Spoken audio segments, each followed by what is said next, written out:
Welcome, welcome, and warm greetings from the High 10. It is Everyday Shenanigans on this Saturday, February 1st, 2020. I want to bring you guys a story that was derived out of Knoxville, Tennessee, many moons ago, back in 95.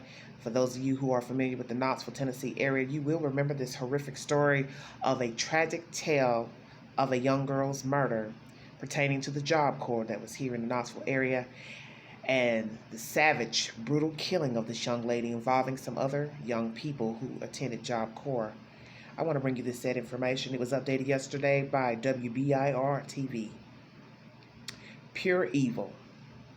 25 years after she mutilated, murdered, and then celebrated the killing of a 19-year-old acquaintance, the phrase still comes to mind when investigators think about Christa Gail Pike.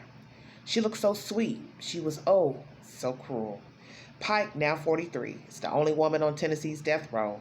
At the time of her Knox County conviction, she was one of the youngest women ever sentenced to death in the United States. The facts of the crime are hard to forget a quarter of a century later. In January of 1995, the 18-year-old North Carolina resident murdered Colleen Slemmer, a Floridian who come to Knoxville to take part in a job training program for young people. Dangling the promise of getting a video and smoking some pot, Pike lured Slemmer from the Job Corps Center on Dale Avenue to a remote part of the University of Tennessee agricultural campus near Tyson Park. Pike and her 17-year-old boyfriend, Taduro Shipp, suddenly turned on Slemmer. Cursing her and taunting her, Pike slashed Slemmer on her back, chest, and neck with the box cutter. She and Shipp, Satan worshippers both, carved pentagrams into Colleen. When Slemmer tried to run away, Pike and her accomplice chased the girl down and resumed the attack.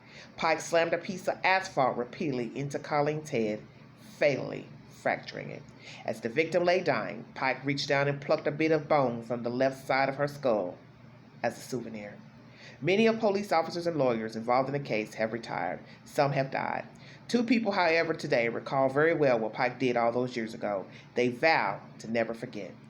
"I've got to fight for Colleen," Slemmer's mother, Mae Martinez, told 10 News in an interview from her Florida home. "I'm her voice." Randy York was the lead Knoxville Police Department investigator in what became known as the Job Corps case. He interviewed Pike after the murder and testified at her trial. Now retired, York remains in touch with Slemmer's mother, and he always will. "I never met the victim in life," he said, fighting back tears. "But once you investigate a case, they become yours." Martinez says she wants to make sure everyone understands her daughter didn't deserve what happened to her that night. No date has been set for Pike's execution. The state is currently carrying out execution dates for inmates convicted in the 1980s. Shipp of Memphis and Pike fancied themselves as Satan worshippers. He kept what police say was a small shrine in his room at the Job Corps Center. She referred to herself as Little Devil. Together the two would stare up at the clouds and imagine they would turn them into shapes, according to court evidence. Their fascination with Satanism certainly played a part in Colleen's killing. Shipp would later tell police that Slemmer was a sacrifice to the devil. Martinez and her daughter had only been at the center, which often worked with troubled youth, about 3 months. She'd hoped to get computer training there. Slemmer enjoyed helping and looking out for disabled children, Martinez said. It was something she enjoyed since she was 8. She was an awesome, giving person, the mother said. When Pike clashed with Slemmer at Job Corps, she decided to act. Along with Shipp and Job Corps friend Shadola Peterson of Cleveland, Tennessee, they plotted to lure Slemmer out that night of January 12th, 1995. The four headed from the Job Corps Center north of Fort Sanders to Cumberland Avenue Strip and then down to Tyson Park. They walked in the dark along a popular greenway and veered up a paved pathway. That's where Pike suddenly turned on Slemmer. She didn't have a clue the danger she was in, York recalled. Pike began shouting at Colleen, accusing her of trying to take her boyfriend. The attackers had brought the box cutter and a small cleaver. Mike stabbed and cut at Colleen, whose jeans and pink sweater soon became muddy as she fell to the ground. Pike would later say she lost control and then reached a point during the attack from which she could never pull back. The conspirators forced Colleen to take her pink sweater off so that she was only in her bra. Then she was stripped of her bra, pink slashed at the crotch of her jeans. By Pike's own recollection, Slemmer begged to be let go, promising she'd tell no one about what had happened if she could just walk back to Florida. And I said, "Shut up. I don't want to hear you talking to me," Pike recalled later. "You know it's harder to hurt somebody when they're talking to you." Slimmer tried to run away in the dark, but was dragged back to the scene. She tried to fight back, but was no match for her attackers. Pike took the hairband from her hair and jammed it in the woman's mouth to silence her. Pike and Ship carved pentagrams into Slimmer, one in her chest and one in her forehead. A couple of them said that was the trapdoor to release the soul to Satan, York recalled. To Pike's great frustration by her own telling later, the victim wouldn't die. The attack lasted an estimated 30 minutes to an hour. Finally, as Slimmer lay on the ground, bleeding and groaning, Pike took a large chunk of asphalt and began striking Colleen's head. Then, in the victim's final moments, Pike would later tell York she leaned over and asked Slimmer, "Colleen, do you know who's doing this to you?" The victim was dead. Pike reached down and took a small piece of the skull and put it in her jacket pocket. The trio then walked to a nearby Cumberland Avenue gas station to wash up. They ditched a box cutter and a couple of Colleen's IDs. When they got back to the Job Corps, a smiling Pike bragged to a student about what they'd just done. She danced in a circle as she recounted the crime. At breakfast the next morning, she boasted she had the piece of bone in her leather jacket. She showed it to another friend that morning in class. Colleen's battered body, nude from the waist up, was found the next morning, January 13th, tossed by her killers on the ground like a heap of trash. After police roped off the area and posted officers to keep away the curious, Pike showed up at the park. She asked University of Tennessee Police Officer Harold Underwood what was going on. Did the cops have any suspects? Underwood would later testify she appeared amused, giggly even. Considering Pike's glee, it wasn't long before Knoxville police identified Pike, Ship, and Peterson in the killing. She was tried in March of 1996 in Knox County Criminal Court. A jury spent little time on the question of her guilt. There wasn't much doubt of that. They also spent little time deciding whether she deserved death. Despite the defense's efforts to show she endured a harsh childhood with little supervision, Pike cried sometimes at trial, asking Judge Mary Beth Leibowitz after the conviction if she could hug her mother. But it became clear she had little remorse after the jurors recommended she be executed. She went back to her holding cell in Knox County Jail and wrote a letter to Ship. March 30th, 1996, Christa Pike is sentenced to death. She asked a jail employee to pass it to her boyfriend. The employee, however, gave it to her supervisor, and the supervisor forwarded it to the Knox County District Attorney General's office. Deputy DA Bill Crabtree, now retired, read it aloud at a later court date for Pike. "Hey, love, I just want you to know how much I love you. I have 10 months left to live. Imagine that. I'd spend every moment with you if I could. Baby, ! I want you to tell them you liked in your statement and go along with mine. Do you have a copy of mine? If not, I'll get you one, okay? I love you big bunches. Baby, and no matter what they do to me, they can't change what's in my heart. Please write me. I miss you so much. You see what I get for trying to be nice to the hoe? I went ahead and bashed her brains out so she died quickly, instead of letting her bleed to death and suffer more. And they fucking trying to fry me. Ain't that some shit? Please write me and tell me what you're feeling. Also, tell your lawyer if he wants me to testify for you, I will. Love you the rest of my life. Little devil." Ship was convicted the following year of murder. Because he was a juvenile at the time of the crime, he couldn't face the threat of the death penalty. Now age 42, he's serving a life sentence at the prison in Tiptonville, Tennessee, with a chance one day for release.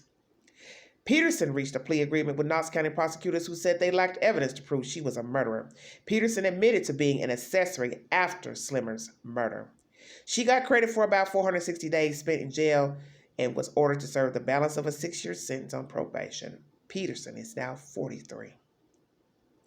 Pike, who turns 44 in March, is being held at the Tennessee Prison for Women in Nashville. She has not been a model prisoner. Pike has relished her status on death row. She's also tried to kill someone else. Pike and friend Natasha Cornett, who is serving a life sentence in the killing of a Knox County family, had clashed with Patricia Jones, an inmate previously convicted of killing an elderly woman in her East Knoxville house. Jones had a reputation for being a bully to the other women. Early August 24, 2001, a fire broke out in a wing of the prison, prompting employees to move Jones to an exercise cage with Pike and Cornett. Jones and Cornett clashed. Pike jumped in to defend her friend. She took a bootlace, and began choking Jones. She later told investigators she flipped Jones, who weighed more than 200 pounds at the time, onto her stomach, sat on her and kept on choking her. Officers finally intervened and Jones lived. I don't want to say that I intended to kill her, but I would say that I didn't care if she died, Pike would later tell an investigator. I wouldn't lose any sleep over it if she did. She sounded a lot more determined when she talked to her mom, Carissa Hansen, on the phone afterward, an investigation showed. And I wrapped that shoestring around her and tried to choke the damn life out of her, record show, she said in the recorded conversation. She was passed out on the ground, Mama, twitching, foaming at the mouth. Her eyeballs were bugged out so far her eyelids were flipped up. She continued, see now, I know the difference between premeditated murder and what happened with Colleen. 'Cause see, I premeditated the hell out of this. Sure did. If I'd have had 30 more seconds, we'd have little chalk line out there in our rec pen, and that bitch would be gone somewhere. Pike was convicted of attempted murder with a 25-year sentence added to her death term. She's also been the subject of an escape investigation. Pike tried in 2012 to trauma man into helping her get out of Tennessee prison for a woman. It failed. It's just always something with her, York said. Martinez said amid all the attention about Pike, she fears everyone has forgotten about her daughter.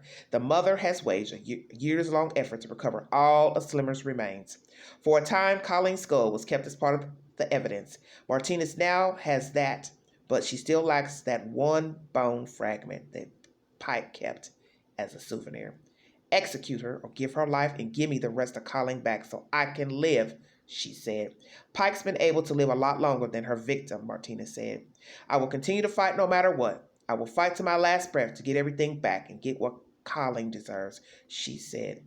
Editor's note. John North covered the trials of Christa, Gail, Pike, and Tadero Shipp in 1996 and 1997. If you need verification for this story, it was brought to you by WBIR, Knoxville. Lord Jesus, 12 minutes of that. Sorry, it was long and winded. This was the most horrific crime committed here in the Knoxville area, Knoxville City, committed by young people, all over a guy. And mind you, all the two women, Christa is a Caucasian female. The boy who she dated was black.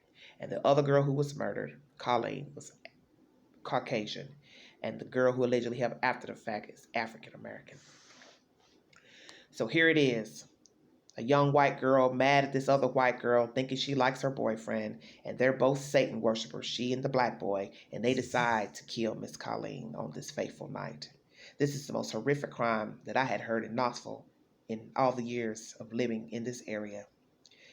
What they did to that girl was horrific and horrendous. And who could ever forget that? I'm telling you, it was a blazing story here in Knoxville. And I understand her mother wanting to keep her child's name alive. And naturally, Christa had stayed in the news, of course, local news, with her shenanigans and all of this. I don't even remember hearing of her trying to kill someone in the women's prison. But as you see, they've got her talking on tape about premeditation, what she did to Colleen, the fight between she and the other girl, how she didn't care if she died, making fun of how she looked and what she was doing to her at the time, choking her. That shows you that child ain't changed. 40-something years of age, she's still the same young girl that killed Colleen that fateful night over by the University of Tennessee. You see, you would think that a person at some point would redeem themselves. And I already know that you can only do that through Christ. That'll be the only way. But I don't see her changing. She has made a mockery out of her life and committing more crimes behind prison.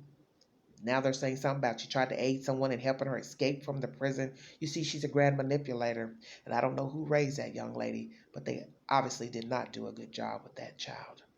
She was actually a demon seed, in my opinion. So it was rightfully so that she would be a devil worshiper. This is a tragic story that transpired so many moons ago, but I understand Colleen's mother wanted to keep her child's name alive, and she rightfully should. Please log on to WBIR and any said information to get verification for this story and to read of this horrific murder that transpired at the University of Tennessee. And this is all pertaining to some people that were attending, young people attending the Job Corps. And naturally, they shut that Job Corps down because their reputation after that, you know, it went downhill. And who wanted to be affiliated with that place after this child's murder? This was such a horrible story, but it just goes to show you, you don't know people. That girl had no idea that going out with those kids that night, that they were planning her death and killed her. You see, as I just stated in the last video, you don't know people. You don't know anything about anybody. That sometimes your friends aren't your friends. Your lovers aren't your lovers. You have no idea that there are people out here wishing you ill will, malice intent, and murder. Mercy, mercy. Like and share. Drop your comments below. And thanks for joining me. You all have a safe weekend. And until the next update, this is Everyday Shenanigans. Bye-bye.